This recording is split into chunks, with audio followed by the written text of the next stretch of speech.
దగ్ధమైన ఈతవనాన్ని పరిశీలించిన ప్రభుత్వ విప్ లక్ష్మణ్ కుమార్. జగిత్యాల జిల్లా ధర్మపురి మండలం సిరికొండ శివార్లో మంగళవారం సాయంత్రం ప్రమాదవశాత్తు అగ్ని ప్రమాదంలో సుమారు 800కు పైగా ఈత చెట్లు దగ్ధం కాగా, గురువారం ధర్మపురి శాసనసభ్యులు అడ్లూరి లక్ష్మణ్ కుమార్, బుగ్గారం జెడ్పీటీసీ రాజేందర్, మండల కాంగ్రెస్ పార్టీ నాయకులతో కలిసి సంఘటన స్థలాన్ని పరిశీలించారు. ఈ సందర్భంగా ఆయన మాట్లాడారు.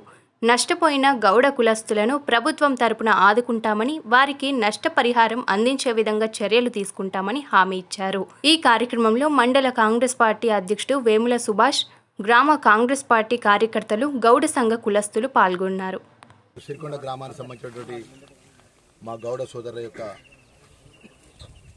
ఈత చెట్లు మొత్తం కూడా అగ్నికి ఆవుతాయి, మొత్తం కాలిపోవడం జరిగింది.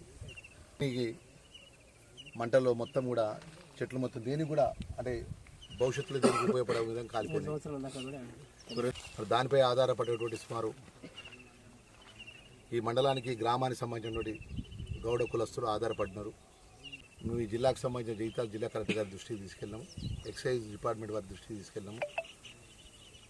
నూతనంగా ఏర్పడినటువంటి ప్రభుత్వం, రాష్ట్ర ముఖ్యమంత్రి గారి పెద్ద రేవంత్ రెడ్డి గారి ఆధ్వర్యంలో కూడా మన గౌడ కులస్తులకు ఏదైతే ఈ మంటల్లో ఈత చెట్లు కాలిపోయిన వాటిలో ఎక్స్గ్రేషన్ ప్రభుత్వ పరంగా ఎక్స్గ్రేషన్ ఇవ్వాలని చెప్పేసి శాసనసభ్యులుగా విప్పుగా వారి ద్వారా ప్రభుత్వాన్ని కోరుతూ, మన ముఖ్యంగా ఈ గౌడ కులానికి సంబంధించిన మన సొసైటీ ద్వారా మరి ఏ విధంగా న్యాయం చేయగలుగుతో ప్రభుత్వం ద్వారా న్యాయం చేసే విధంగా నా వద్ద బాధ్యతగా నేను ప్రయత్నం చేస్తాను విషయాన్ని మరొకసారి మీడియా మిత్రులకు తెలియజేసుకుంటూ, మా గౌడ సోదరులకు కూడా నేను మనవి చేసుకుంటున్నా. ప్రభుత్వ పరంగా మీకు ఏదైతే భూమి ఇవ్వాలో 100% మీకు ఇప్పించే విధంగా నా వంతు ప్రయత్నం ఉన్న విషయాన్ని మరొకసారి తెలియజేస్తున్నాను.